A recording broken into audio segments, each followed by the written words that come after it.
Honorable members, we now move to page 4.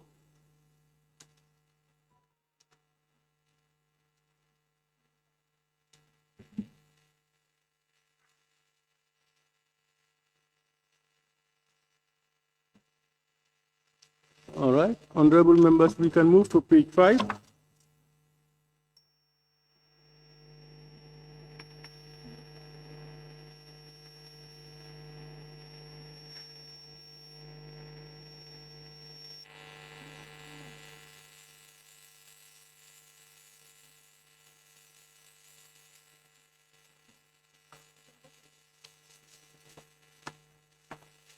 Honorable members, we now move to page 6.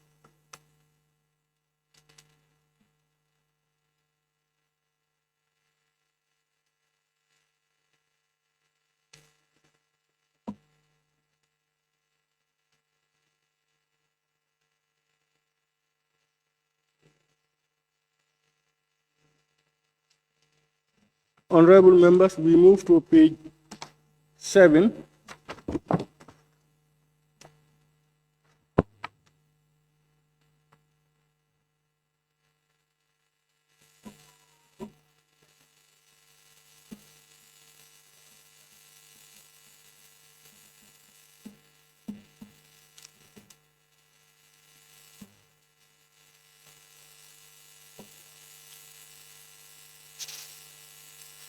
Thank you. Honorable members, it has been moved and seconded that the record of votes and proceedings of the National Assembly sitting of Monday, 22nd September 2025 be approved without amendments. Those in favor, please say aye. Those not in favor, please say no. The ayes have it.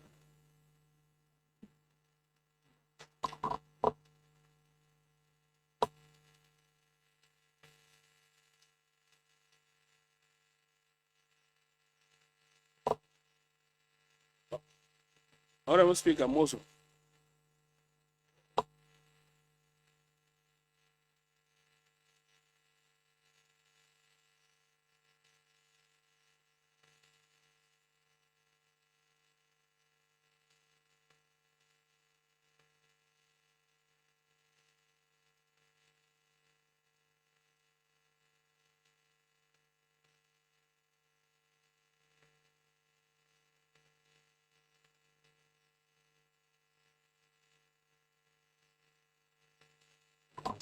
Yes, Honorable Member Poponyi Kansala. Yes, Honorable Speaker, motion. In accordance with Order 53 E and 68-2, standing I rise to move the motion, to move the bill entitled Prerogative of Mercy, Bill 2025, to be committed to Joint Committee of Public Appointments Standing Committee and Human Rights and Constitutional Matters. Thank you. Thank you, Honorable Member for Kansala. Honorable members, any seconder? Honorable Member for Jara Central. Huh?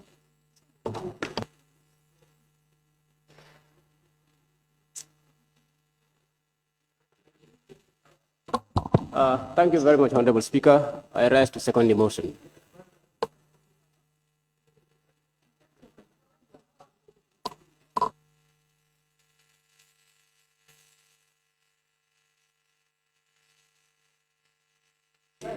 Honorable members, it has been moved and seconded that the bill entitled Prerogative of Mercy, Bill 2025, be committed to the Joint Committee of the Public Appointments Standing Committee and the Human Rights and Constitutional Matters Committee.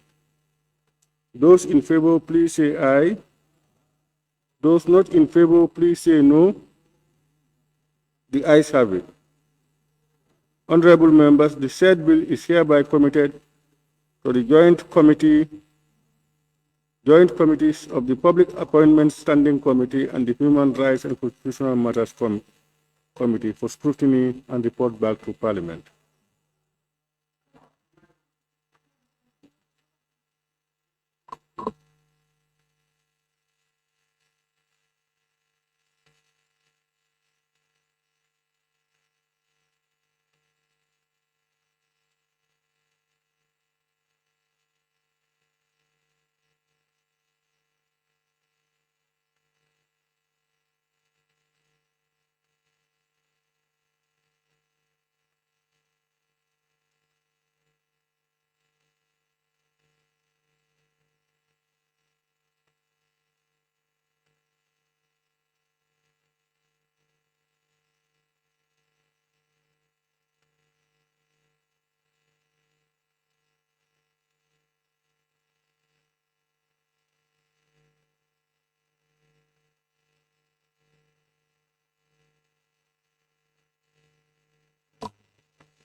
Honorable members, let me acknowledge the presence of the Honorable Minister for Defense, who is also overseeing the Ministry of Trade. Honorable Minister, you are most welcome.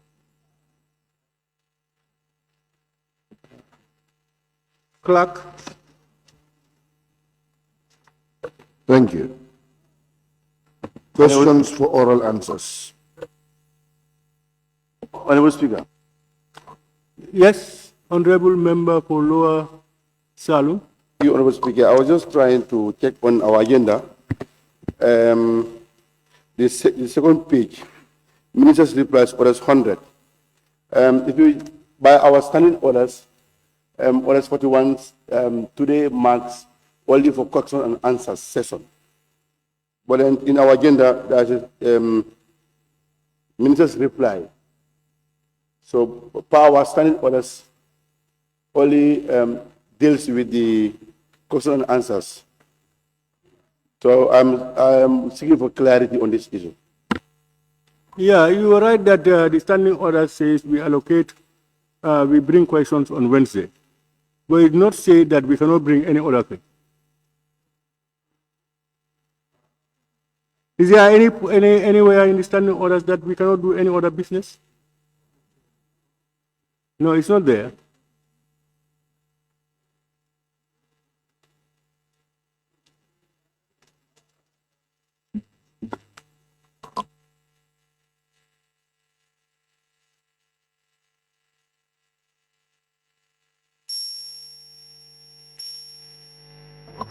Honorable members,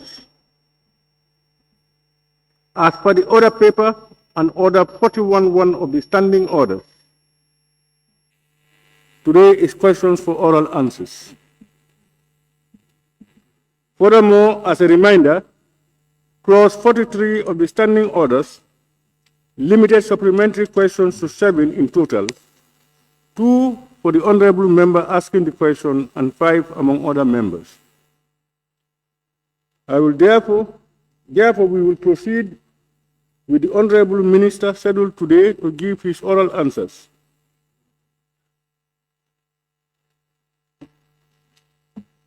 Thank you very much, honorable members. Clerk, may we proceed? Thank you. Questions for oral answers. The Honorable Minister for Trade, Industry, Regional Integration and Employment.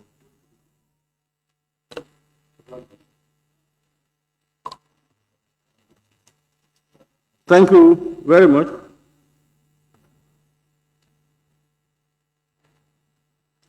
I now invite the Honorable Minister overseeing the Ministry for Trade, Industry, Regional Integration and Employment to take the podium.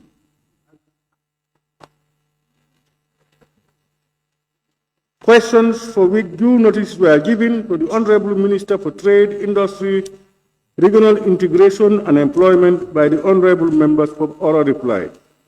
Question number 241 of 2025 by the Honorable Member for Bakau. Thank you very much, Honorable Speaker.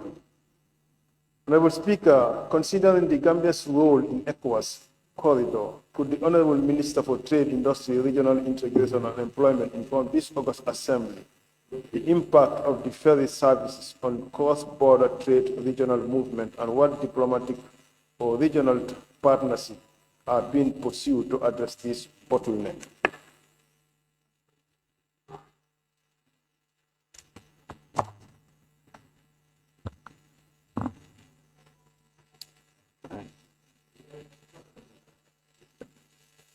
Honorable Speaker, the ferry services remain a critical link for cross-border trade and regional movement, particularly across border informal trade at the Banjul Bara crossing, which serves as a gateway for goods, services, and people moving between the Gambia and our neighboring countries, especially Senegal. However, generally, most of the cross-border and regional trade between the Gambia and neighboring countries are conducted in the form of transit and re-export trade, which passes through the main port of Banjul based on the available data. Honorable Speaker, notwithstanding, I am pleased to inform this August House that the government, through the Gambia Ports Authority and the Gambia Ferry Services, is working on both short and long-term measures to improve the efficiency of the ferry services at the different crossing points. The short-term measures include improved maintenance regimes, better scheduling, and safety enhancement. The long-term solutions include exploring the private sector investments in this industry through private-public partnerships. The result of this is the PPP, or one of the results of these engagements is the PPP arrangement with Negma Shipping Investment Corporation. The company will start rendering ferry services between Banjul and Bara with a modernized fleet and facilities. The coming up of Negma Company has provided additional impetus to the efficiency of ferry services to enhance cross-border trade and movement of people across the sub-region. On the diplomatic and regional fronts, the government of the Gambia, under the Trade and Transit Cooperation Agreement with Senegal, continues to intensify its engagements with Senegalese authorities through the Joint Ministerial Trade Committee to promote cross-border and regional trade.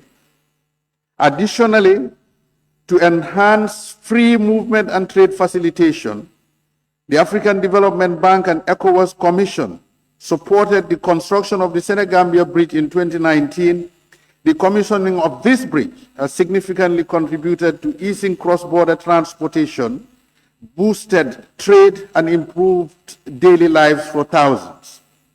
The government is also working with the ECOWAS Commission to fund the construction of the Banjul-Bara Bridge through the ECOWAS Corridor Project. The government and the government of Guinea-Bissau have recently signed bilateral trade cooperation agreements between the two countries, while work on a tripartite trade agreement that will involve the Gambia, Senegal, and Guinea-Bissau awaits signatures as we speak. One of the provisions of the proposed trade cooperation agreement with Guinea-Bissau is to promote and facilitate coastal shipping by working with our respective private sector operators to invest in this line of business. We are also exploring avenues within the African Continental Free Trade Area to prioritize infrastructure and trade facilitation projects that will directly address cross-border transport bottlenecks, including ferry services. As a ministry, our goal remains to ensure that cross-border trade is efficient, predictable, and supportive of regional integration objectives, while ensuring that our private sector has seamless access to the regional market. I submit. Thank you very much. Any supplementary? Yes, thank you Yes. very much, Honorable Speaker. I think the response is very genuine. I'm very much satisfied with the response. Thank you very much. Thank you very much. Honorable Member for Latrikunda Sabiji. Thank you very much, Honorable Speaker. Honorable Minister, firstly, I congratulate you on your appointment as a Defense Minister. Secondly, my question. You mentioned the public-private partnership that you have entered with NEGMAR. Do you intend to do more public-private partnership as far as our ferry route is concerned? Because we already have Gambia Ferry Services. Thank you very much. Honorable Speaker, thank you very much, the member for Latrikunda Sabiji.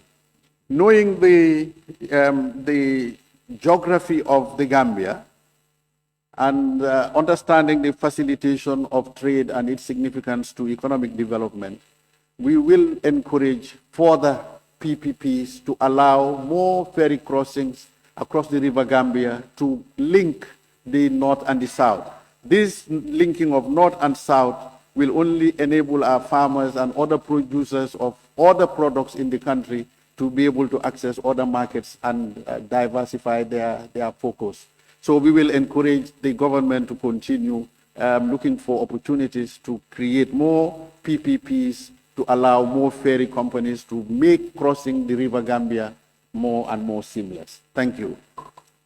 Thank you. Honorable Member for Upper Numi. Honorable Speaker, thank you so much for giving me the opportunity. Honorable Minister, let me also give my colleagues to congratulate you for your appointment as the Defense Minister. Raise your voice. Huh? Yes, thank you. Thank you, Honorable Speaker. Yes. Honorable Minister. Honorable Minister. Yes, one of the noisemaker behind me. Honorable Speaker, I just want to ask the Honorable Minister, this bridging of Banjul Bara bridge, the idea. I don't know how far are you with the negotiation, and when do you think this will commence? Yes.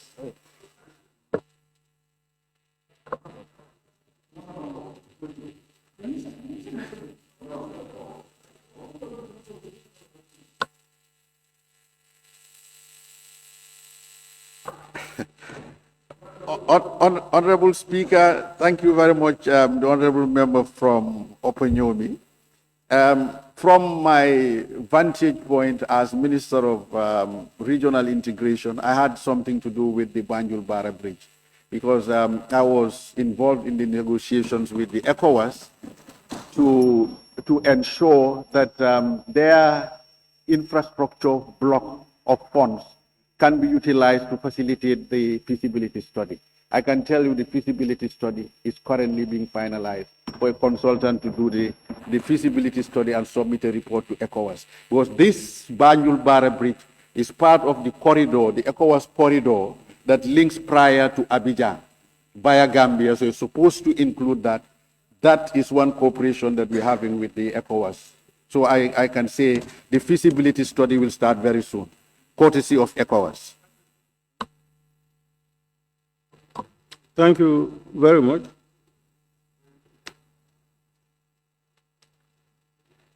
Question number 242 of 2025 by the Honorable Member for Serekunda. Yes, thank you very much, Honorable Speaker.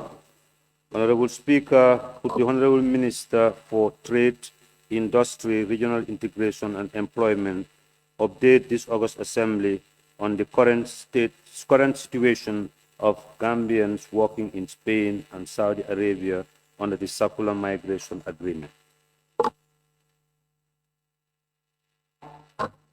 Honorable Speaker, thank you. Thank you very much, Honorable Member from Serekunda. Honorable Speaker, with regards to the implementation of the Circular Migration Agreement with the Kingdom of Spain, the first batch of Gambian workers departed Banjul to the Kingdom of Spain on the 24th and 25th of June 2025 for a 3-month work contract. This contract has been completed and their tickets were procured for them to return to the Gambia on Saturday, 6th of September 2025. They were supposed to go back to the Kingdom of Spain for another contract in March 2026 if they had fulfilled their conditional return, which is a condition precedent in the contract.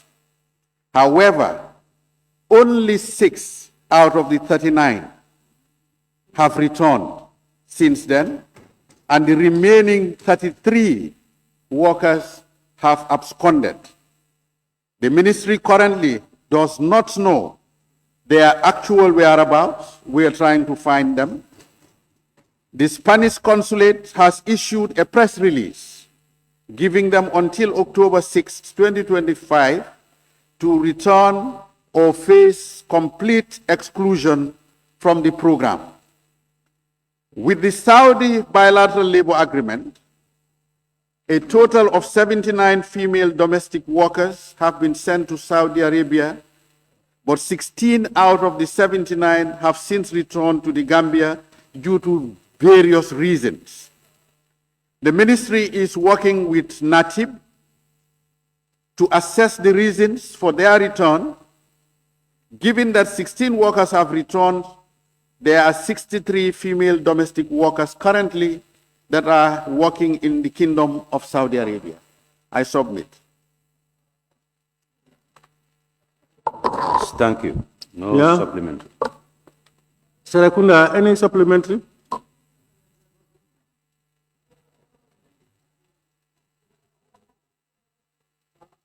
May I now invite the honorable member for Lower Badibu?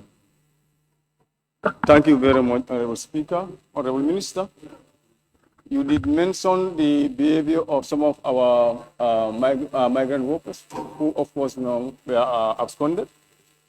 Don't you think this behavior might put the chance of other intended migrants into jeopardy, considering the violation of terms and conditions of this agreement? Thank you.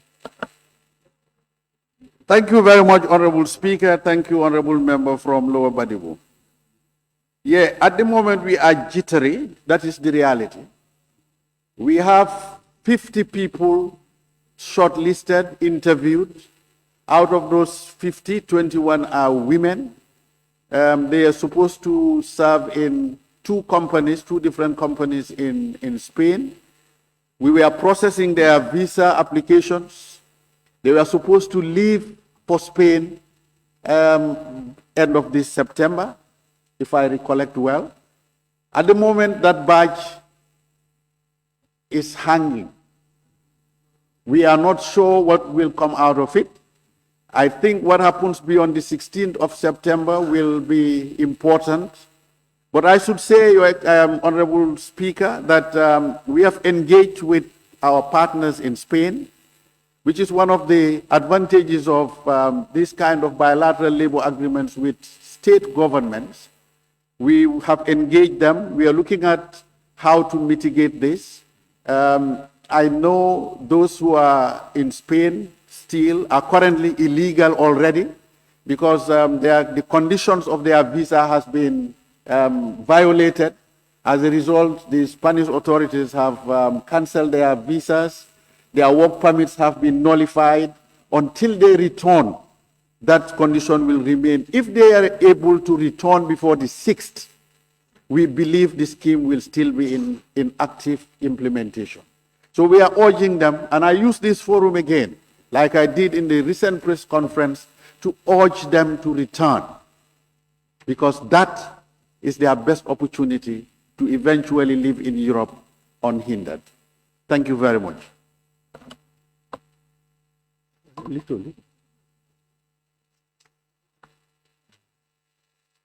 Honorable member for Sabak Sanjal. Thank you very much, Honorable Speaker. Honorable Minister, this is indeed a great concern to us. Are you ready, as a minister, probably to punish us with the information of those that returned and those that did not, or that have not yet returned? Honorable Speaker, thank you. Thank you very much, Honorable Member for Sabah Sanjal. When the first three disappeared, after receiving their first salary, we did not hesitate. We published their details and even their photographs, because their families, we thought, would have influence over them, and that they should prevail on these people to say, do not destroy this chance for your colleagues. We are not going to hesitate. We expect them to return. We expect them to reconsider their positions and return before the 6th. Because this is the way that within 4 years, they'll be given permanent residency in Europe. And I should say, Honorable Speaker, that when we started, we were so optimistic because we were approached by other European countries. As we speak, we have a request on our desk for 500 workers to go to Poland. But remember, this is EU. It's a block of countries. 500 extra workers. We are supposed to be traveling to Poland by end of this month. All these opportunities are being squashed by the behavior of 33 Gambians who were properly educated I was participating in the pre-departure training. I went with them up to the airport. I spoke to them. Other people spoke to them. We all emphasize the same thing. Be patient. 4 years is very short for you to be qualified to stay in Europe forever. So let us all prevail on them. Let us all speak to them. We can share with the assembly the names of the 33 with their passport details and everything. I can make that file available to the assembly. Anyone who has influence over them, talk to them, let them return. Their tickets might have expired because they were given tickets to return on the 6th. But if they return, that is best for them, it's best for the country. Thank you very much. Honorable Member for Kiang West. Honorable Speaker, thank you very much. Honorable Minister, can you kindly tell this August Assembly the situation and what prevails when these workers arrive until to the date of some of them return and some other absconded, and perhaps the testimonies of some of them who absconded? The question, Honorable Speaker, is very broad. I will do my best to give what I know. I have not been able to visit them, but when we were letting them go, we had a plan. We identified and appointed a coordinator, a very experienced worker amongst them was identified as group coordinator. We set up a WhatsApp group where we were getting feedback from them. Among the things that I can recall hearing from them, because I was a member, I'm still a member of the WhatsApp group, when they arrived, they were accommodated. They were provided accommodation by the farm owner. The farm owner purchased a brand new vehicle for them, 0 mileage, to facilitate, to facilitate their movement between the farm and the city.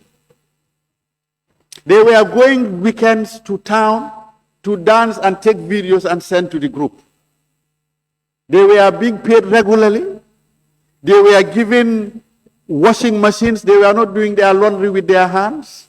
The only expenditure from their salary was their food. They were contributing 20 euro each to buy their food and do their own cooking. As far as I know, this was the best and the safest landing that they could have received in a foreign land. In terms of negative complaints, what I heard is that the fight was amongst themselves. They were at loggerheads amongst themselves. They were at each other's throats over who controls the washing machine. He even bought them 7 bicycles for exercise, 7. When they were leaving, they left with the bicycles. Thank God they left the vehicle there. These are Gambians.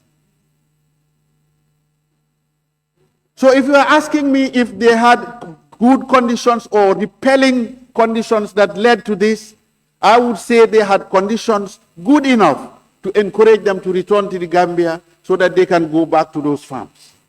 All right, Thank you. Honorable Minister, you have normally not more than 2 minutes in responses.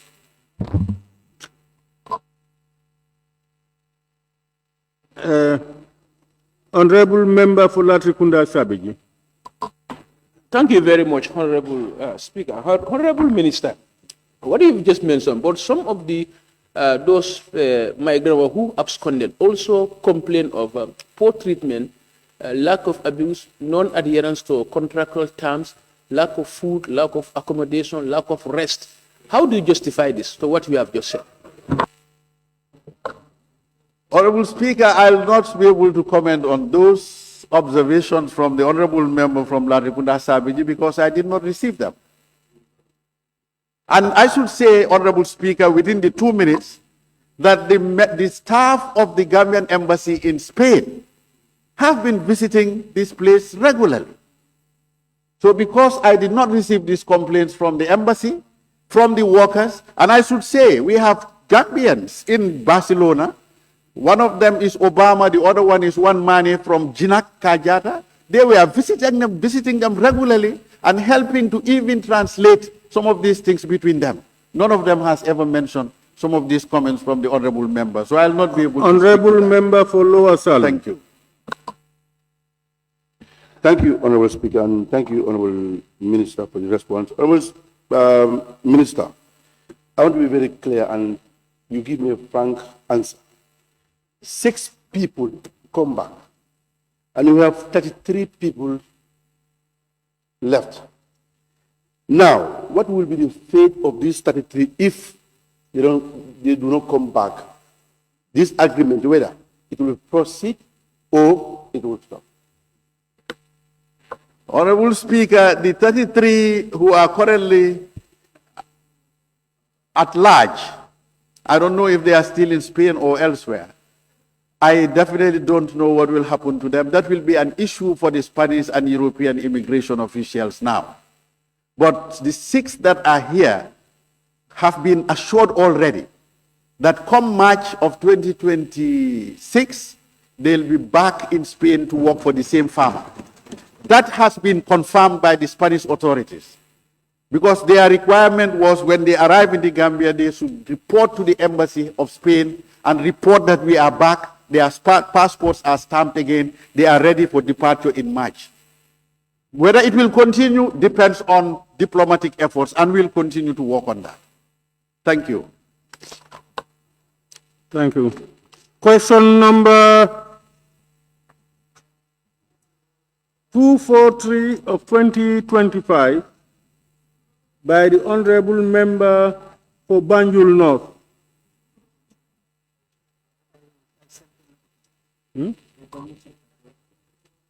I understand he authorized Banjul Central.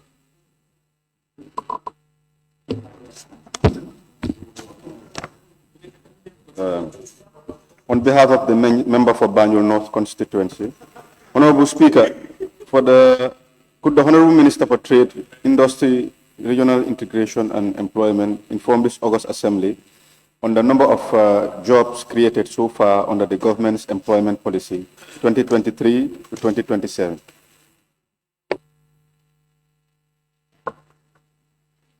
Honorable Speaker, thank you, Honorable Member for Banjul Central, on behalf of the member for Banjul North constituency. Honorable Member, for the question, the ministry launched the National Employment Policy and Action Plan 2022-2026 in November 2022, and this was done by His Excellency the President of the Republic, Adam Barrow. The objective of the policy was and is still to reduce unemployment, underemployment, to impact on poverty reduction in our society. Furthermore, the policy also targets to create 150,000 decent and sustainable jobs, particularly for the marginalized groups, including the youth, women, and persons with disabilities. To achieve the above objectives and targets, the policy identified focus areas such as TVET, that's Technical Vocational Education and Training, and entrepreneurship skills training, business formalization, effective labor administrative or administration regimes, etc. And these are supported with the establishment of decentralized job centers to ensure nationwide access to labor market information and opportunities, in addition to private sector investment. Series of TVET and entrepreneurship skills training have been conducted with regular training institutions, consultancy firms, and partners' interventions to enhance skills development and employability of Gambians, especially the youth. A lot of employment opportunities were also created through private and public sector investment in various sectors of the economy since 2022, when the policy was launched. The ministry has also conducted decentralized job fairs in West Coast region, Carnifing Municipal Council, and Lower River regions, which provided opportunities for job seekers to interface with employers, soft skill training opportunities, and counseling services, thus creating many job opportunities on the spot.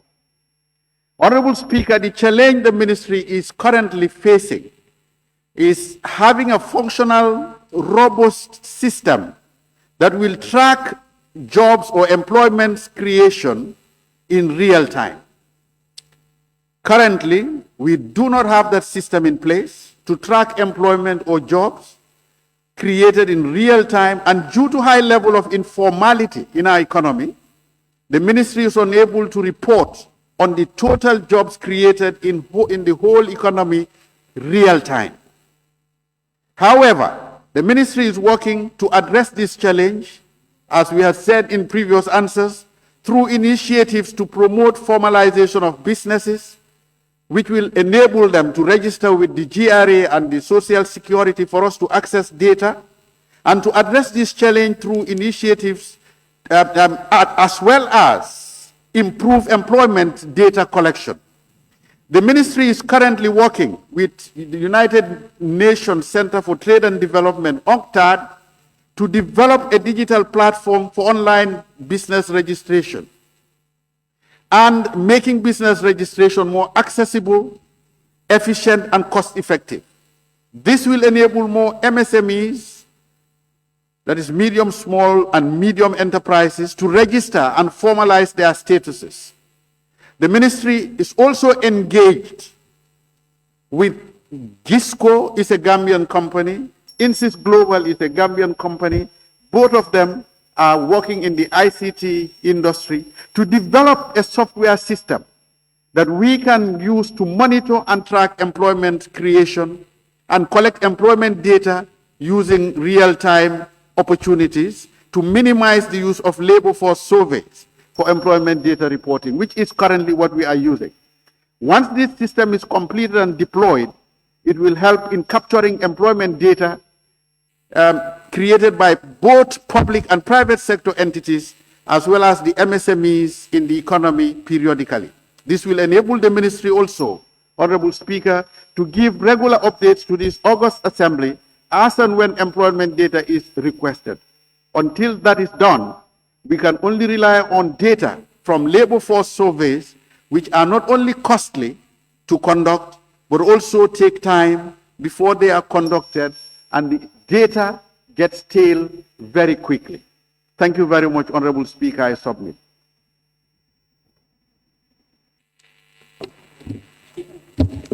Thank you very much, Honorable Minister, for that submission.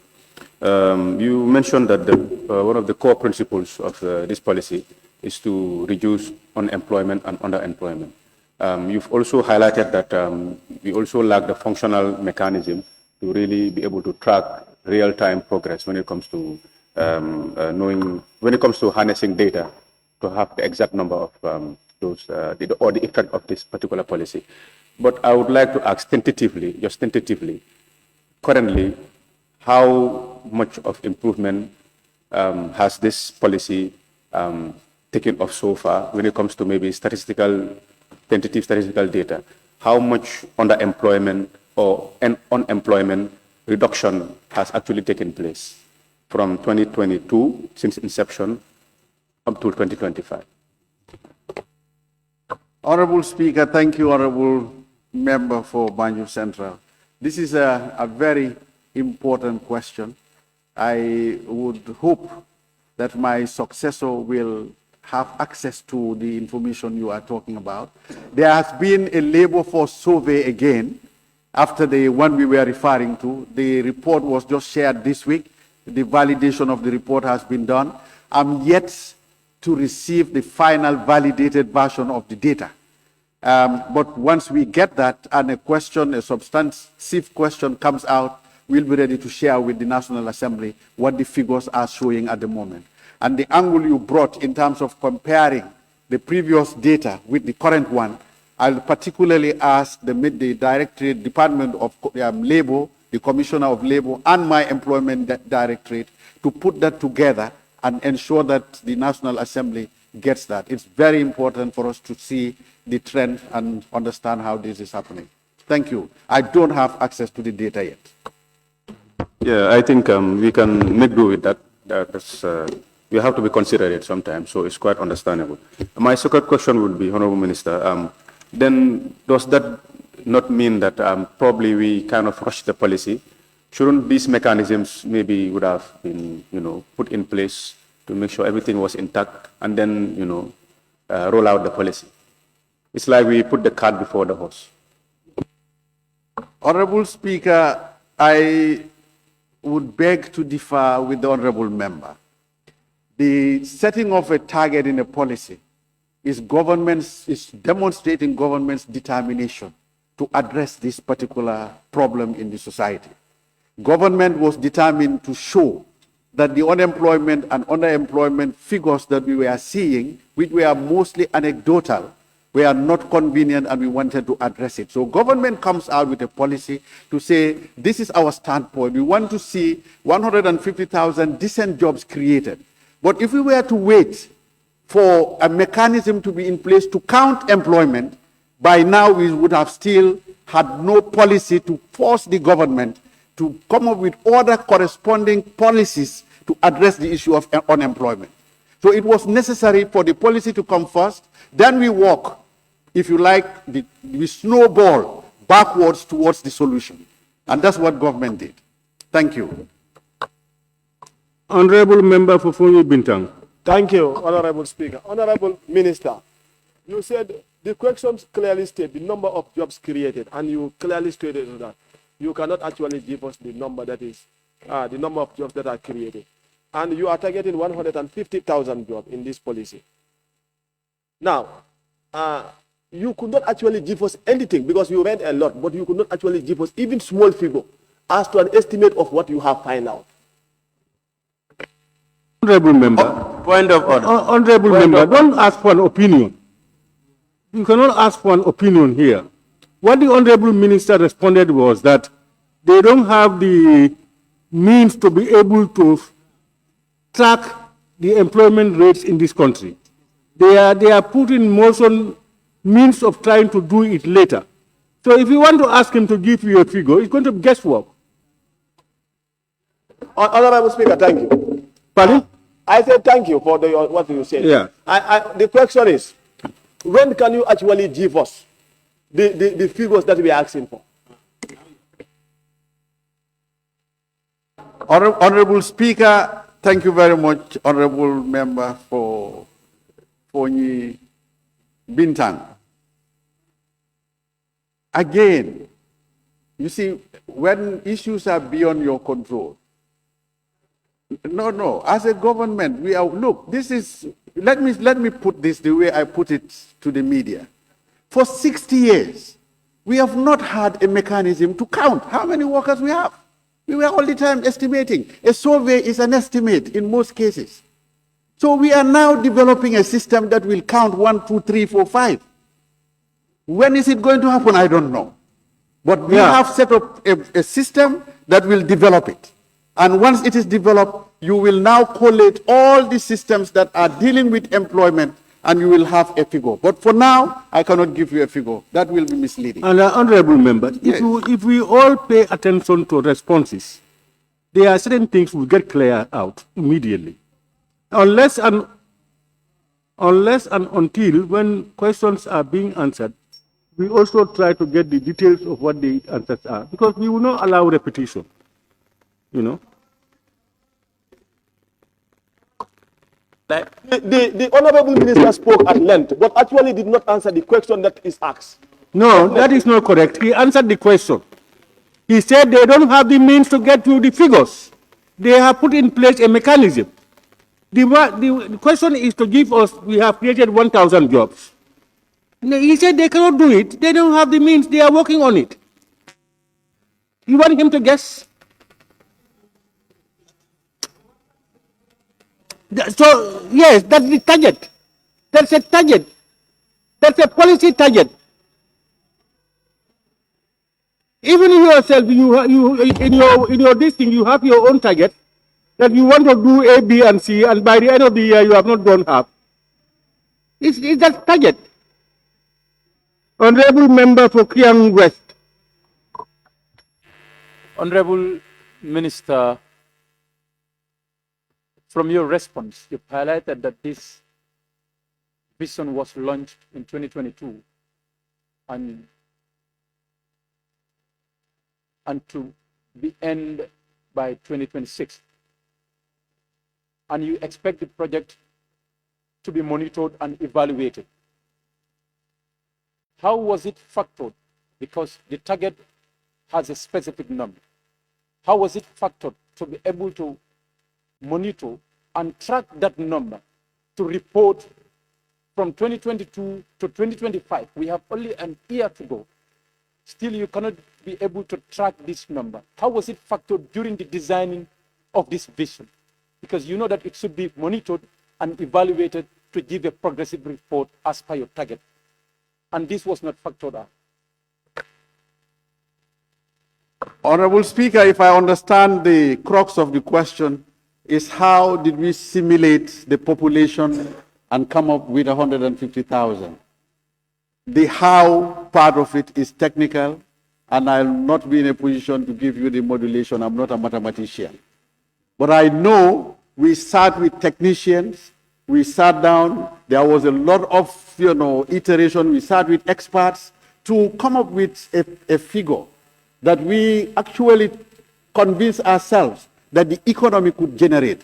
You see, the 150,000, if I still have a few minutes, seconds, Honorable Speaker, it's not all expected to be government employees. It is the economy. And that's why I'm talking about MSMEs. You cannot count the MSME employment based on the definition of employment at the ILO without having them formalized. And that's why I mentioned in my answer that the formalization process will be a critical ingredient in determining the number. You have to formalize. How many companies do we have in this country that the economy does not know? Very many. If you ask me, I can give you a figure and just get away with it. But that is not what should happen between the ministry and the National Assembly. This is a relationship we respect, and we don't want to mislead you. I can come here and guess the number of teachers employed, number of police employed, I can give you figures from Social Security, figures from the Gambia Revenue Authority, and come here and say this is the number. You can even doctor that number, but that will be unfair to the state, unfair to the oath that I swore. I'm not going to come here and mislead you. So what we are saying is, give us time to get this mechanism in place. We have seen it elsewhere. We have assigned our own Gambians to design it. They are working on it. Give them time. Thank you. Honorable Member for Bakau. Okay, my concern is addressed. Thank you.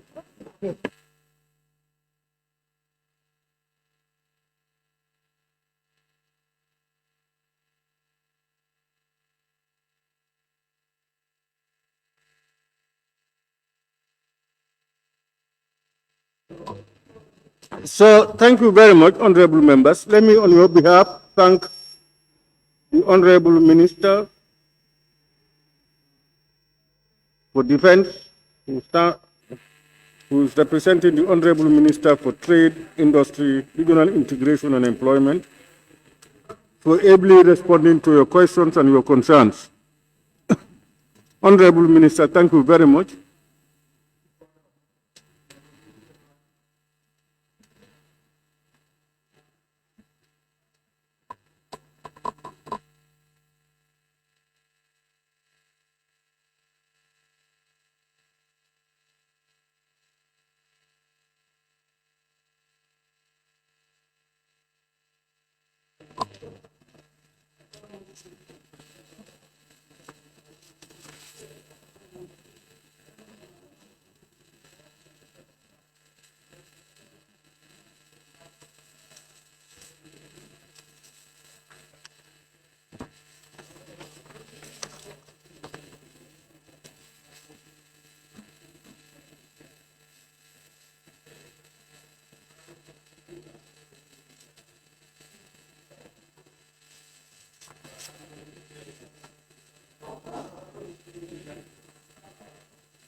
Clerk, may we proceed? Thank you. Order 47, 48, and Order 100, Oral Minister's Reply. Minister's reply to the report of the Select Committee on Trade and Regional Integration of the National Assembly countrywide tour to local producers. by the Honorable Minister for Trade, Industry, Regional Integration and Employment. Honorable members, after the adoption of the report of the Select Committee on Trade and Regional Integration of the National Assembly countrywide tour for local producers in previous sessions, the report was submitted to government, and in particular, the Honorable Minister for Trade, Industry, Regional Integration and Employment, considerations and reply as per Order 100 of the Standing Orders of the National Assembly. Accordingly, the Honorable Minister for Trade, Industry, Regional Integration and Employment is scheduled today to reply to the report. May I now invite the Honorable Minister for Defense, who has stepped in for the Honorable Minister for Trade, Industry, Regional Integration and Employment, to take the podium and make his respect. Honorable Speaker, honorable members of the National Assembly, I want to thank the National Assembly Select Committee on Trade and Regional Integration for the report on their tour to selected local producers across the country conducted in February 2025. We have reviewed the report and took note of the challenges and recommendations highlighted in that report. I happily take note that the Select Committee on Trade Regional Integration embarked on this important activity, engaging key businesses that are supporting our national development efforts in creating employment for Gambians and boosting the Gambia's capacity to trade in the global economy within the framework of the AFCFTA. There is indeed an acute need for all stakeholders to support local production in the Gambia, and my ministry is promoting this through the Made in the Gambia initiative. Promoting local production is the only way we can reposition the Gambia to take advantage of the opportunities at the domestic, regional, continental, and global levels, as well as address some of the constraints highlighted in the report, including the challenges of accessing foreign exchange and high unemployment. The ministry has therefore taken note of the recommendations of the National Assembly Select Committee on Trade and Regional Integration, most of which are in line with government priorities in creating the right business environment to promote private sector investment, particularly in the key sectors of the economy, including agriculture and manufacturing. On the issue of electricity, Honorable Speaker, addressing the challenges relating to supply and cost of electricity is one of the priorities of government, particularly in agriculture and manufacturing sectors. Government is progressing in the generation of more renewable energy through the solar and OMVG projects to reduce the cost of generating electricity. As part of our industry policy objectives, my ministry is thus advocating for lower electricity tariffs for agriculture and the manufacturing sectors in order to attract more investment in these sectors to spur economic development. These two sectors have great potential for employment creation and trade and are also large users of electricity. My ministry will continue to work closely with the Ministry of Agriculture in this effort in engaging NAWEC and the Ministry of Energy in order to have specifically agriculture rates as well as industry rates in charges of electricity. On the issue of access to finance, Honorable Speaker, Ministry of Trade, Industry, Regional Integration and Employment recognizes the challenges that businesses, particularly MSMEs, face in accessing finance to support their investments. Government, through the Ministry of Finance and Economic Affairs and the Central Bank of the Gambia, are exploring possible initiatives aimed at easing this access and cost of finance for the private sector.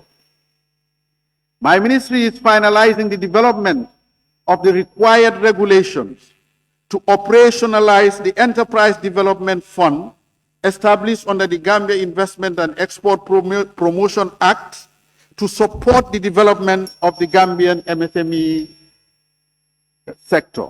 The Ministry of Finance and Economic Affairs has also secured a trade finance facility from the Islamic Trade Finance Corporation, ITFC, to support the imports or importers of essential commodities, including rice and cement, and boost the participation of Gambians in the supply of these goods.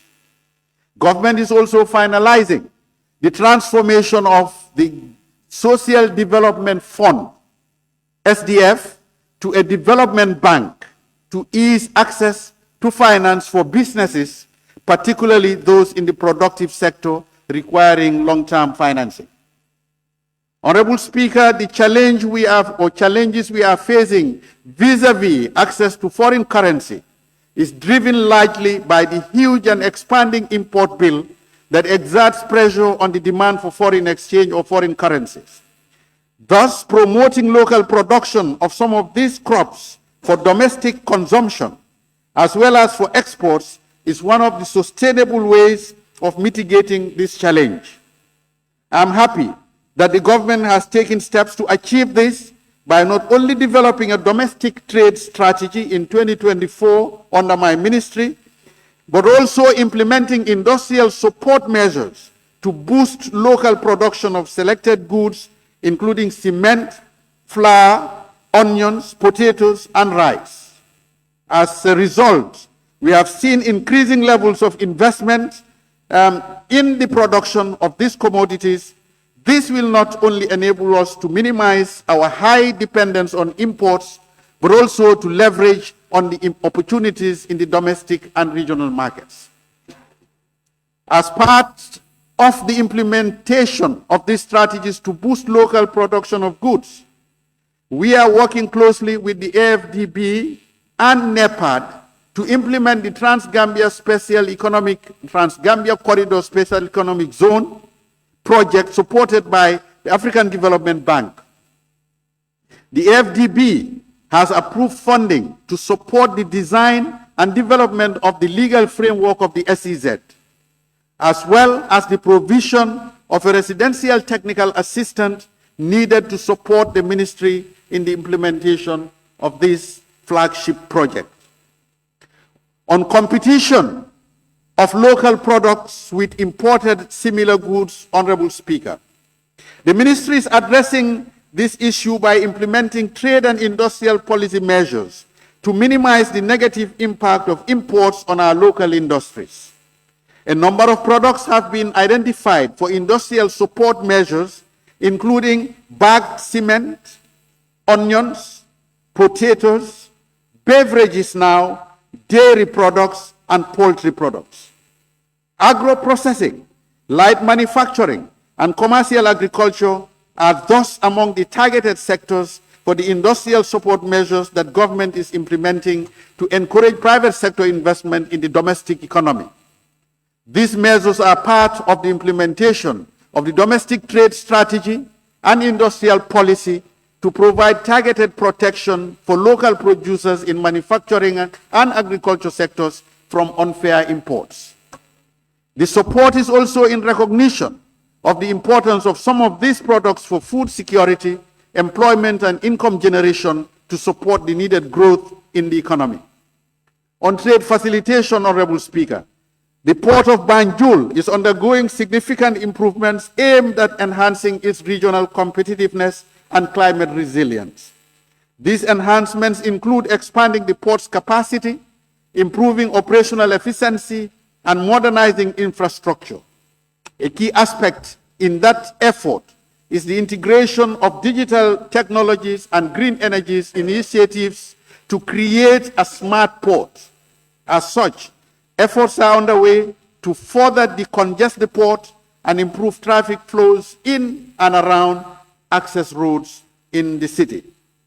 Since the commencement of operations by Alport in Banjul to improve the port's management and infrastructure, the challenges relating to port congestion leading to long waiting time of vessels at berth has been significantly reduced. Alport has provided a berthing window for vessels for each shipping line and that has improved port efficiency and operational turnaround time of vessels. I, in my capacity as Minister of Trade, Industry, Regional Integration and Employment, officially inaugurated a Trade Logistics Council in December 2024 to monitor the implementation of the Gambia Trade Logistics Charter. The charter was formulated to ensure that all key stakeholders in the trade logistics ecosystem, including the GPA, the GRA, the police, the shipping agencies, the clearing and forwarding agencies, the transporters, implementing reforms, forwarding agencies and transporters, implement reforms identified in the charter to secure efficiency in the delivery of trade logistics services in the Gambia. In addition to these milestones, Honorable Speaker, the construction of a new deep sea port in Sanyang is about to commence. The foundation stone for the new deep sea port was laid by His Excellency the President of the Republic, Mr. Adama Barrow, on Saturday, 5th July 2025 in Sanyang. The new port is expected to enhance maritime trade and economic growth by handling larger cargo vessels with draft of up to 12 meters as opposed to the current level of only 9 meters, thereby improving the country's position as a regional trade hub. In conclusion, Honorable Speaker, honorable members, I want to commend the National Assembly Select Committee on Trade and Regional Integration for their laudable work and assure you of my ministry's commitment to the implementation of the recommendations in your report. I submit.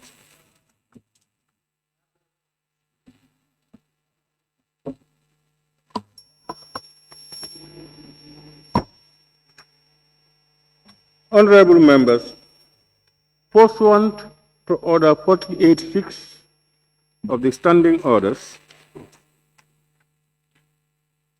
which I now quote, after the statement has been delivered in the Assembly, a period of questions on the statement, which shall last no more than 1 hour, may then ensue. The Speaker shall determine the period taking into consideration the content of the statement, the number of members wishing to ask questions, and the pressure of other businesses.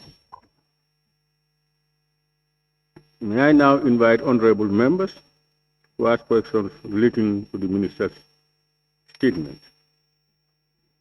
I begin with the honorable member for Upper Newman.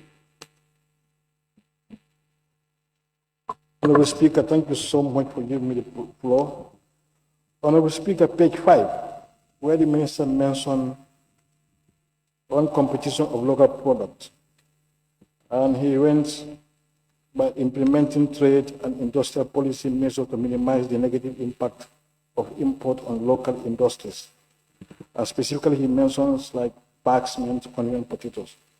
Honorable Speaker, when our local produce like potatoes and onions arrive in the country, we normally, put on a moratorium for the importation of onion and potatoes into the country. But like our commercial farmers are not happy because the way the moratorium is implemented is not at their table. What is your take on that assertion? Is your moratorium effective to favor our local producers, or is it at their disadvantage? Thank you.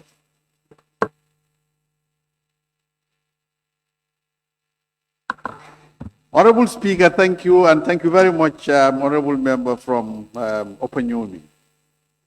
I hope I can decipher the insinuation that they are not happy and how that unhappiness relates to the moratorium. I know in 2024, we had complaints that the market was inundated with imported products at the time we were implementing the moratorium. In 2025, we had significant improvements. That didn't happen. So I will not know what the unhappiness was about this year until I get the full report about that. But what we do when we introduce the moratorium, maybe you want to elaborate. Sorry. Yeah, if it is about the imported products, I can explain how we dealt with that this year. Now, last year, I know we had complaints from Bakaf, Bakaf was one of the complainants, Karafi. The reason was, and even Nandus, the reason was our importers, when we were talking to them, that they should leave that period and not import any onions or potatoes so that we can sell the local produce. And we encourage them to buy the local produce themselves, all the importers, and sell the local goods during that period. They were talking with us while some of them were preparing an ambush. So they imported before the moratorium was triggered, and they stocked. So when we said the moratorium starts February week 1, they still had in their stores onions that they had imported in advance to sell during the moratorium. Because during the moratorium, we agree a price with the farmers, and that's what they use to purchase from them. Usually it is a more reliable and a guaranteed price, which favors both the farmers and the business community. So the ones they imported in advance might have been cheaper from source. So they stocked it. Now that you have a moratorium and you have an arranged price in the market, they see an advantage in it and they brought in their products. This year what we did a lot of education on this and sensitized them on the need to support the local producers. And they bought into that. So that didn't happen this year. What happened was when we started implementing, some people came in the pretext, I did not know that a moratorium was on. So I have 20 containers at the border coming from Senegal, because we knew there was a bumper harvest across the border. When that happened, we said, okay, we do not want to destroy any business. Our business is to set up businesses and encourage them to grow. But what we will do, because we had a very effective monitoring team, the police and all this. I hope this is not also 2 minutes to respond. Okay. The police were monitoring these products. GRA, we are working with our people, and we are locking them in warehouses and controlling the keys. So they were not allowed to sell during the moratorium. And we effectively monitored between February and June that we were only selling produce from the Gambian farmers. Thank you.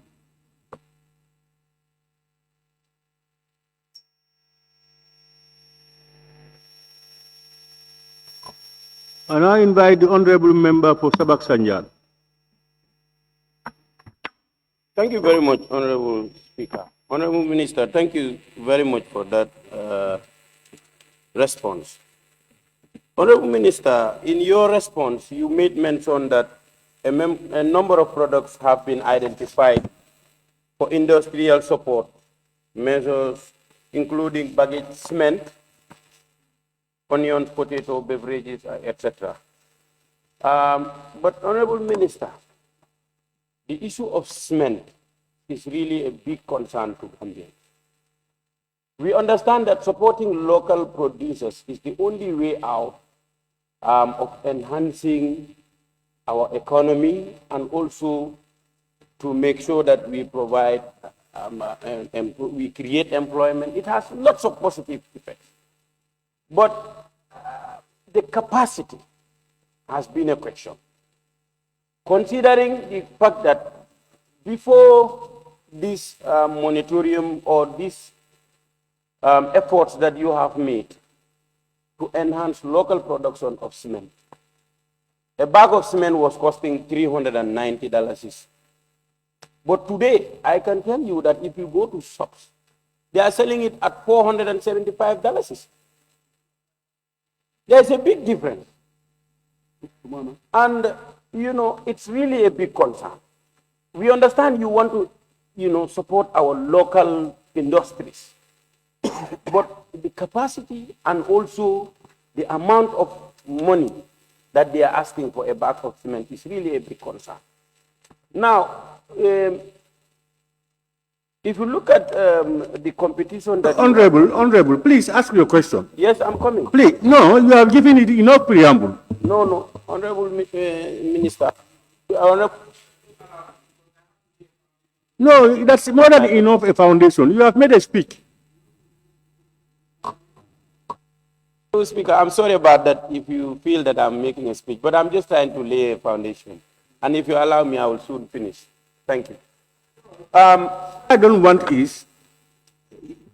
people to borrow from others. If I allow you to do that, I will allow others to go on. So you should be able to prepare yourself and put just a small preamble for the minister to understand. But if you make a speech for how long and then you no questions, they cannot continue. So please summarize what you want to say, put your preamble short, and then ask your question.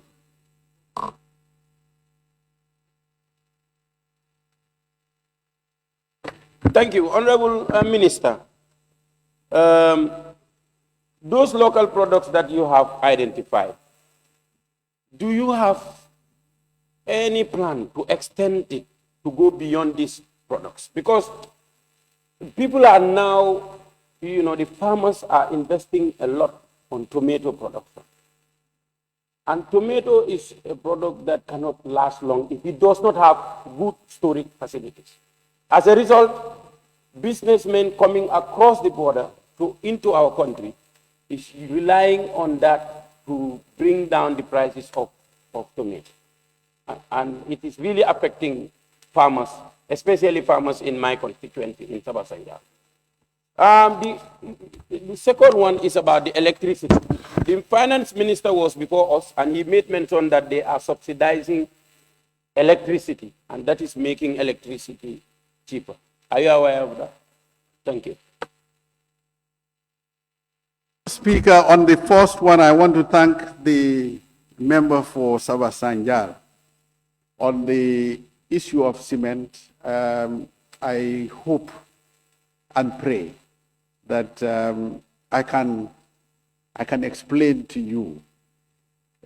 Industry is a difficult and a necessary ingredient for economic development.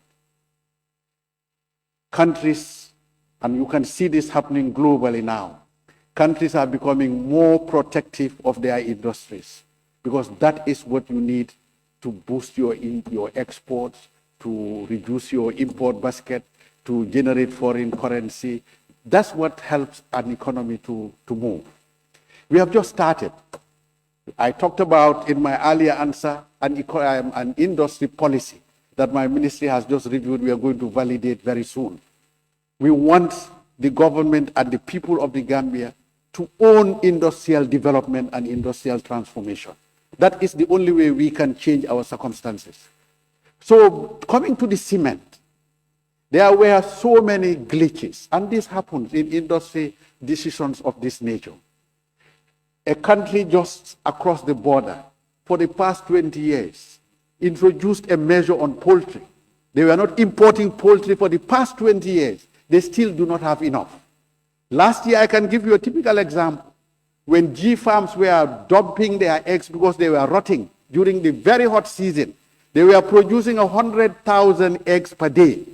We were not consuming all that. We wanted to take those eggs in vans across the border to the other side of the country. We were not allowed, even though there were no eggs on that side. So we are asking for government and Gambians to be patient a little bit. I can tell you, yes, I understand the price. We are working on driving that down. And our strategy will work, inshallah. My successor will complete this. I can guarantee you that certain things we are resolving between us and the supplier countries will have an impact on price. To say jar oil is a price driver is an understatement. They have in the past forced the price of rice to go down. They have done that with oil, and they will do the same with cement. The price of cement was not increased because of the moratorium. The cost of cement from source went up. And I think I said this in one of the forums, if not at the assembly.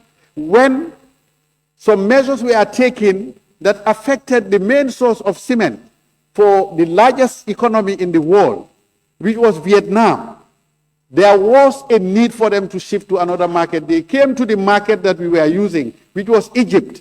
And because they had money in a bag, we were using LC, letters of credit, 90 days guarantee. Those people producing cement wanted the money in the box instead of the LC. So we had a glitch. Second problem we are dealing with is a dredging issue. You bring 54,000 metric tons of cement, draft of 12 meters. It cannot access the port, which is 9 meters. I talked about that in my earlier answer. That means they would have to use vessel-to-vessel transfer of cement for a period, 4,500 metric tons per day, until the vessel is light enough to reach the port. And this is why the Sanyang Deep Sea Port is crucial in our development agenda. So these are all things that we put together. But we understand there's been a lot more investment in the cement industry. JA had only 4 loading bays in Mandinari or Mandua. 4 trucks were loading at the same time. By October, 12 will be loading simultaneously. He has increased 8 loading bays plus the existing 4.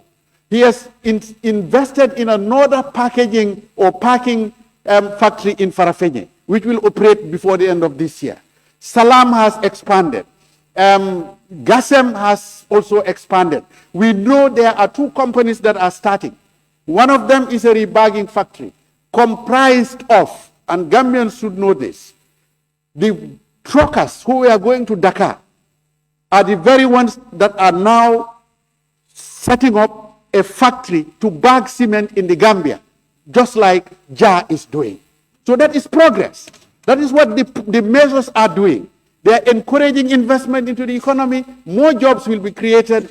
We will get a reliable supply, and the price will go down, inshallah. Thank you very much. The question on whether I'm aware of subvention to NAWEC, that will be a very unfair cross-vetting of my colleague. I'm sure he had access to the information because he controls the money. What I am saying in my answer is we are engaging NAWEC, agriculture and ourselves. We are saying to NAWEC, we need a special rate for electricity when it comes to industry. Salam, for example, has 6 generators. Sometimes to grind his clinker, NAWEC supply does not provide the necessary volumes or quality they need. So they have to put on 6 generators. The amount of fuel that goes in there is in the millions monthly. So these are things that we are working with NAWEC and the Ministry of Energy to improve, but also, if possible, give them a special rate so that cost of production goes down. That is one opportunity for them to compete with imported products. Honorable Member for Jara Central. Tomatoes, yes. Thank you very much, Honorable Speaker, and then thank you very much, Honorable Minister. I would equally use this opportunity to thank the Honorable Minister for his new appointment as the Defense Minister.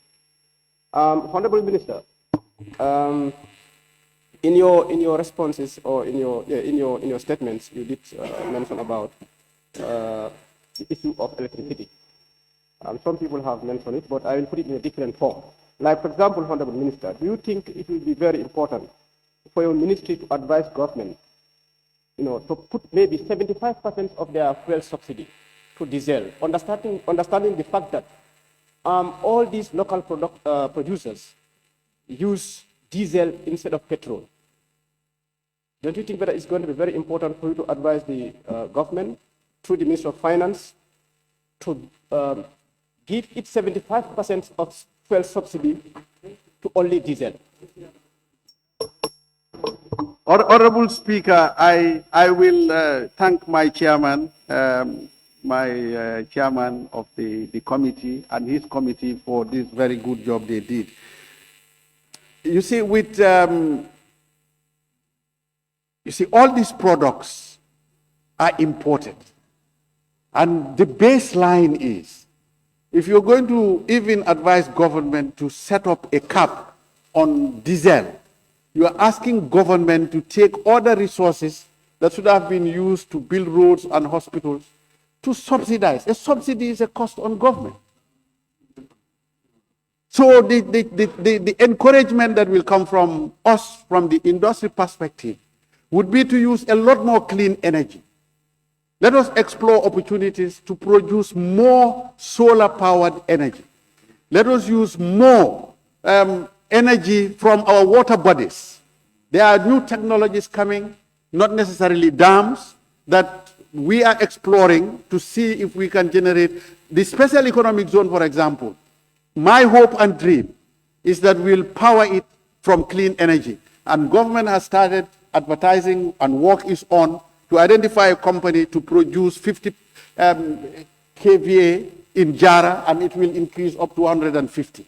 So that is where we expect the special economic zone to get its source from. Of course, and the OMVG, which is also clean. But to go into capping is to ask government to take up another cost. We will consider that, but it will definitely require a lot of analysis to be sure what we do. Thank you. Honorable Member for Fonyi Jarol. Thank you very much, Honorable Speaker. Thank you, Honorable Minister. And then I'm one of the members to the committee. And one of the biggest challenges today when we talk about supporting local businesses or big businesses is about access to foreign currency, because that's the trading currency. And then whether you know it or not, the SEPA is destroying our business. In fact, it's almost rejected just the next village across our border. I have made this trial by having a SEPA, and I was talking to a businessman. I wanted to buy something. And then I asked him, I have the SEPA and the Dalasi, and he's telling that he preferred the foreign currency. That's the SEPA. Can you say that again? Sorry. What I'm saying is that I was having two monies. That's the foreign currency and our Dalasi. And the businessman preferred me paying him in the foreign currency, which is the CFA, than paying him in our own currency, the Dalasi. Which means in the Gambia, yes. Which means our own currency is you better listen. Which means our own currency is becoming valueless. Even it's about to be rejected just the next village across the border.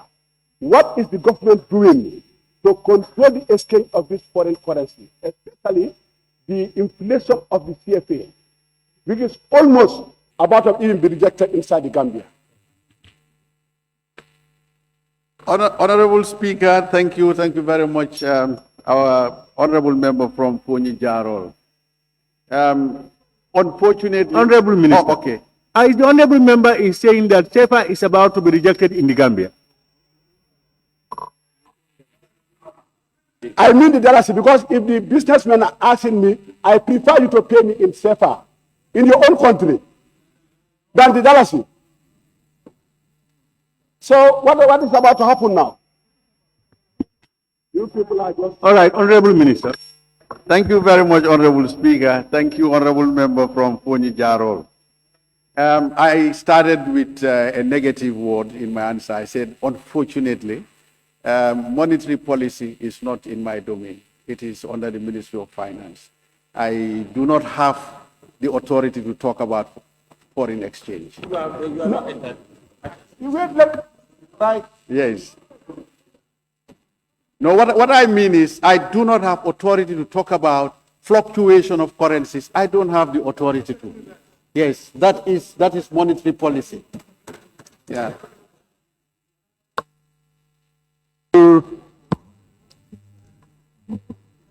Honorable, I think that's very clear. If you still have concerns, you can liaise with the Finance Ministry. And be very clear, anywhere you go in Africa, people would like you to give them the pound sterling, the dollar, and all these things, if they get it from you, than the local currencies. Because it's more widespread used. Just anywhere. Some time ago, there were people who were saying that some people were asking their rents in foreign currency. Until the committee had to intervene to bring that down. That would be the wish. Honorable Member for Serekunda. Yes, thank you very much, Honorable Speaker.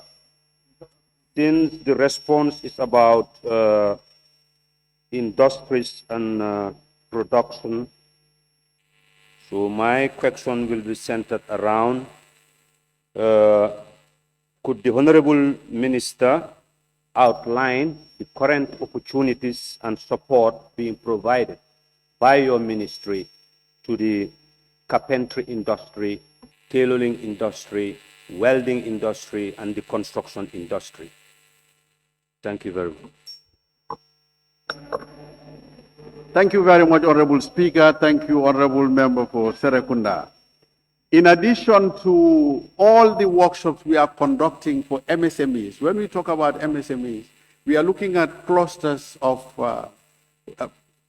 people that are around the same trade, not necessarily only those who go to Serekunda market to sell tomatoes and potatoes. Those companies, those carpentry workshops, those welding workshops are basically the industries we are talking about targeting, the MSMEs we are targeting that are not formalized. They are companies, but they are companies outside the economy.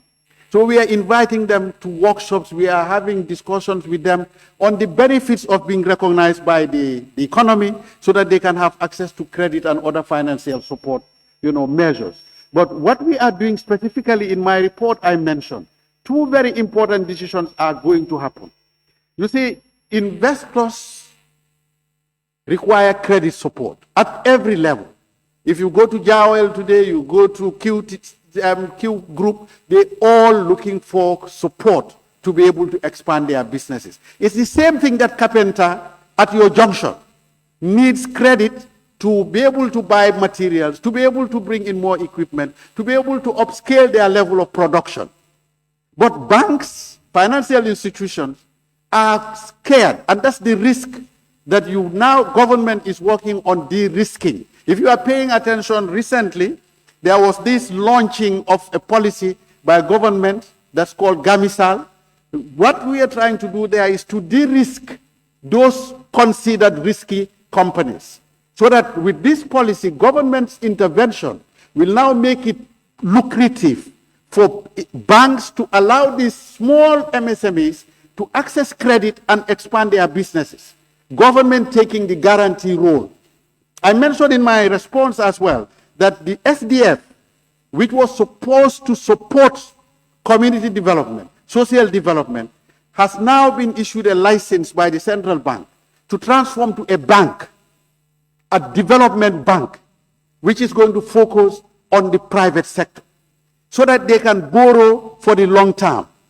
Commercial banks receive deposits that are short term, so they do not give loans for the long term.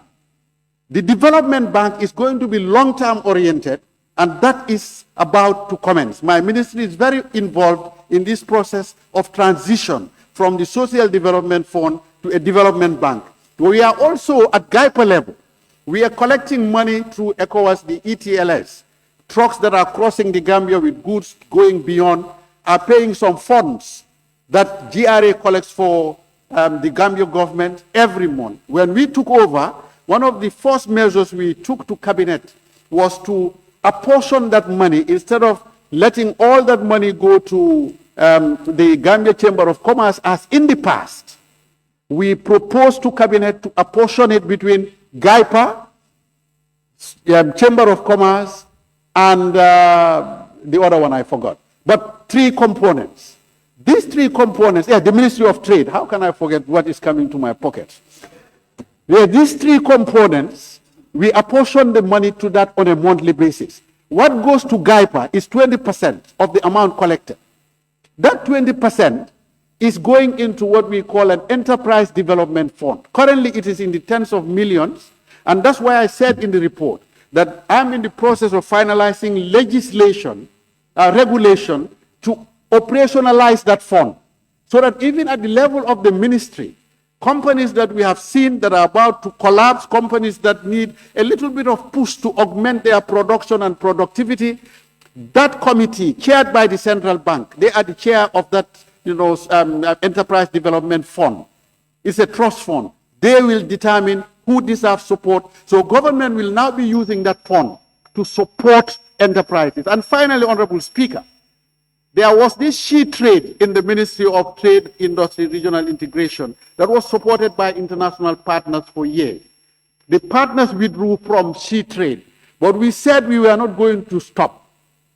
What She-Trade does is to identify women-led businesses that are struggling, and we support them with either equipment or materials.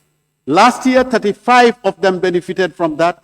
That money is coming from our GLF fund. The money we are getting from the Ministry of Finance, we are keeping part of it. We do not have enough, but we're still keeping, so that we can support women-led businesses and support them with what they need to raise their businesses to the next level. And there are some women listening to me now who received $500 last year, 500,000 US dollars in terms of support in equipment, machines, and other things to bring their businesses to another level. So these are things that we have done. Honorable Member for Kiang West. Honorable Speaker, Honorable Minister's response is too critical, particularly where he has just landed. I wanted to ask you about the credit facilities you've talked about during your response. Ministries guarantee to individual companies to access credit facility and the beneficiary companies and the amount of money. And I thought that it was going to be a little bit detailed. It would have been a better question to be a written question sent to your ministry. The credit facilities that you've talked about, can you give briefly, not in detail, the individual companies? Let me learn.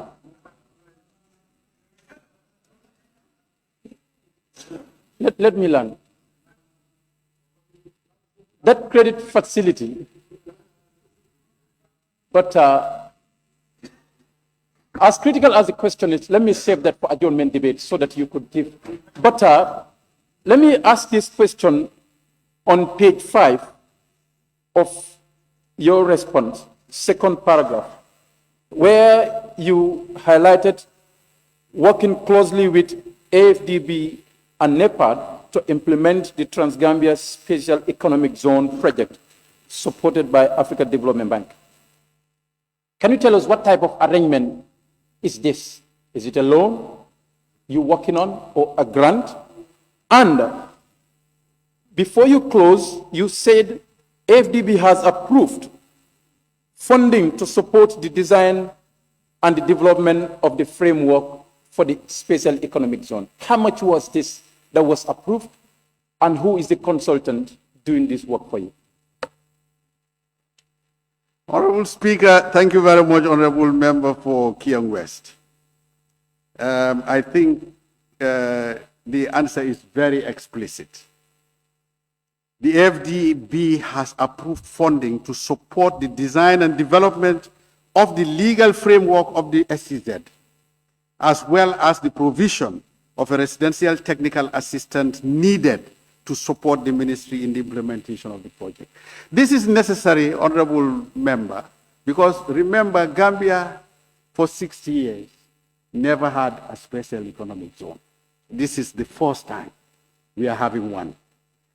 We have never developed one. So the expertise to develop it successfully is currently rare. I'm not saying we don't have Gambians that are implementing special economic zones. Of course, I know one who did in Bahrain, and we were in talks with him to see if he can even come here and do this implementation. But we have not reached that level. How much was approved? As far as I know, we are giving $1 million US by the African Development Bank. There are other approvals because almost all the institutions, the development banks that are working with the government are all interested in this because they know it's going to be a game changer. Apart from AFDB, I can also give you information that Afrexim Bank is in the process of finalizing, and it's not a loan. This is a grant. It is support to ensure this project works. So this is the issue around NEPAD and the African Development Bank is all to support the Gambian economy to grow, because this is the only way. I think I've said this here before, that Gambia can participate in the African Continental Free Trade Area with meaning. We must produce, we must manufacture, even if that is toothpick, even if that is matches, boots for my soldiers. We must produce and export. And this is what is between us and production. So AFDB knows that, and they are supporting it. Afrexim Bank knows that, they are supporting it. Islamic Development Bank knows it, they are supporting it. So I'm sure you will get to know as we progress. Once all those are finalized, even the World Bank came in to say, bring us in, we are part of this, we want to support the Gambia government to ensure this SEZ works.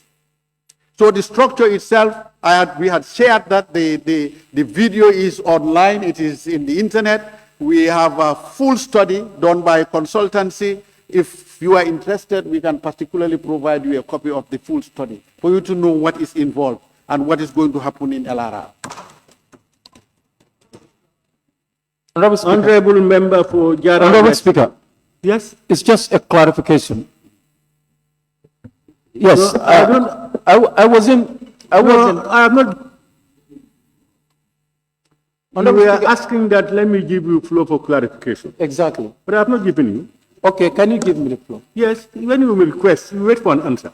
Okay, sorry for that. Can you please give me the floor? Yeah, you know, honorable members, I want to avoid creating precedents. Members like to refer to me and say, but you did it for that person. I'm very mindful. So I don't want to create precedences. I don't know what you mean by you want clarity. What type of clarity? You mean your question is not well answered? Very well. Exactly. Yes. My question, part of it was answered, that is $1 million US that is going into consultancy. But who is the consultant? Honorable Speaker. Who is the consultant? Was not answered. Honorable Speaker, the straight answer is we have not identified anyone yet. That is going to be done in consultation with the African Development Bank. The consultant, for example, that did the study, the feasibility study, was jointly identified and recruited. We found that in Mahindra in India. They were the company that did the feasibility study.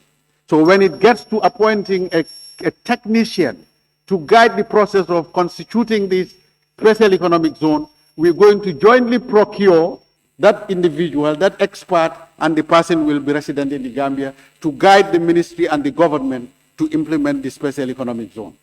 So we have not identified anyone yet. The application will be out there. And you know that usually when you have grants, people give you money. They have a say in who is to execute that money. You know that. Jara West. Yeah, I have the similar question addressed by the minister from PM West. Honorable Member for Bununga Kunda. Thank you very much, Honorable Speaker. Honorable Minister, thank you for those responses. Honorable Minister, local production is very important, and I know it will impact positively to the economy of the Gambia. And during your response, you indicate that you are promoting Made in Gambia initiative, which is very important. So I just want to know whether you have a mechanism in terms of quality, branding, to ensure that there is a competition within the local production, especially on the side of those producing water.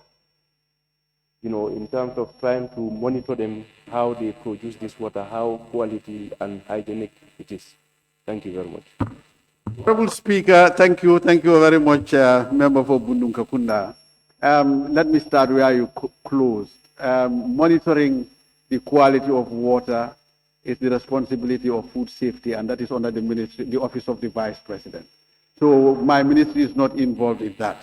I know that we are responsible for setting the standard that is used by the food safety and quality assurance to monitor the quality and level of production. So we set the standards to say, if you are selling water in this country, there must be a label, there must be a lid that is not broken, there must be, so those standards we set. But the monitoring is the food safety. Talking about local production, just like my brother talked about the tomato, we have a system to determine which product is categorized as requiring industrial protection. And this is why since last year, we have not been able to introduce this in poultry. Even though you have G Farms, you have the Egyptian company, you have so many outgrowers, so many people at home are producing either 10 crates or 50 crates or 70 crates a day. And I know there is a lot of investment going back into G Farms to increase the capacity.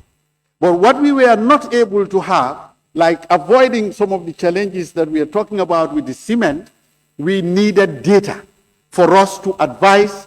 So what I did, I took these measures, I took these products, having gotten some data, not the type of data that you would rely on for decision making, but at least we had some. We started preempting, and we have already secured approval from cabinet for these products we have listed. So to include tomato, because we are working with the Ministry of Agriculture, we work with the Farmers Association, we need information on the quantity of tomato that is being produced. Like you said, they cannot last long unless they are frozen. But we also have factories, 2 of them now, that are producing tomato in this country. And we are encouraging them. And juice, the beverage company in Bonto should be able to use tomato to do tomato juice, which is my favorite actually. This is important for us to know that industries in the Gambia need to be fed. And for us to feed them, we must produce the raw materials here and feed those factories for them to work. If you go to Gach, where Jeja, where they do the tomatoes, some of their raw materials are coming from outside. You go to Bonto, they want to do wonjo juice. They have a special wonjo juice, which is made in the Gambia, but they are not having enough raw materials. So let's understand this. Once we have data on tomatoes, the ministry will do the assessment, and if there is numbers, those numbers exist that encourage us that this is possible to protect, and for a month or 2 or 3, we should be able to rely on tomatoes made in the Gambia, we will not hesitate to take the decision. Thank you. Honorable members, the time has elapsed, but I'll continue with the list I have. I now invite the honorable member for Lower Salon.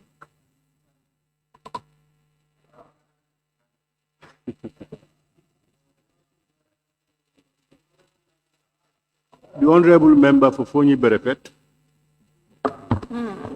Thank you. Let me take you on the post-harvest loss and agro-processing.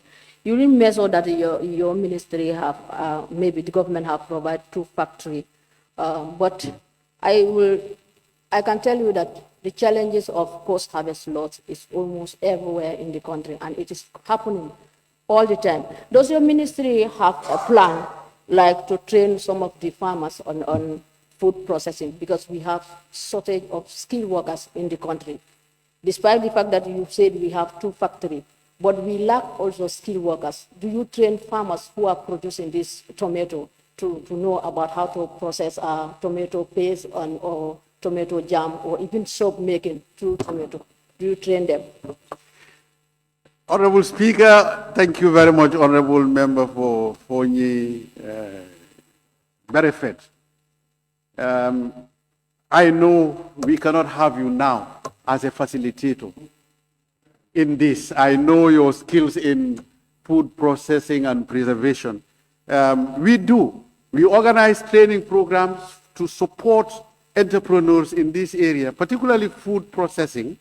This year, 2025, I even graced the trade fair they organized in Basse. We do not have the sole authority to provide training, but we do some level of training. But yes, post-harvest loss, we are addressing it using two-pronged approach. Apart from the preservation in processing, agro-processing, the issue of treatment, the issue of curing the onions, which I know your constituency has benefited from, that was a project that came to this country through my ministry, and that's what the project was implementing. Agriculture, I know through the Giraffe and some of their projects, are also working on providing more treatment centers, but also, facilities to freeze some of these fresh foods. That is something we need to continue encouraging and ensure that at the end of the day, we don't produce them and lose them. But before I quit, Honorable Speaker, I think I'm talking to the Gambia. And I want to appeal to Gambians to embrace made in the Gambia. I have encouraged these producers. There are cashew producers in this country. There are other, agro-processors in this country who are taking their products to supermarkets. But when we go to the supermarkets, we are not looking at made in the Gambia because the packaging has an issue. Honorable member from Bununkakunda mentioned the issue of packaging. This is a process. We are evolving. At the moment, packaging materials are all being imported. We are working with investors. We hope will come from China to locate a factory in that special economic zone that will be working on packaging materials to improve the quality of packaging. We understand there are issues, but that does not affect the quality of the products in those packages. Let Gambians buy Gambian. Eggs that are made in the Gambia. Cashew that is made in the Gambia. We leave them on the shelves and we buy those that are imported. That is not going to support them. Thank you very much. Yes. Honorable members, let me thank the Honorable Minister on your behalf for ably responding to all issues and concerns you have. And I must also acknowledge that he has indeed he went beyond to give us as much information as we need. So, Honorable Minister, thank you very much. And honorable members, let me thank you for your questions and all the concerns you have raised. Honorable members, on that note, I will put the question.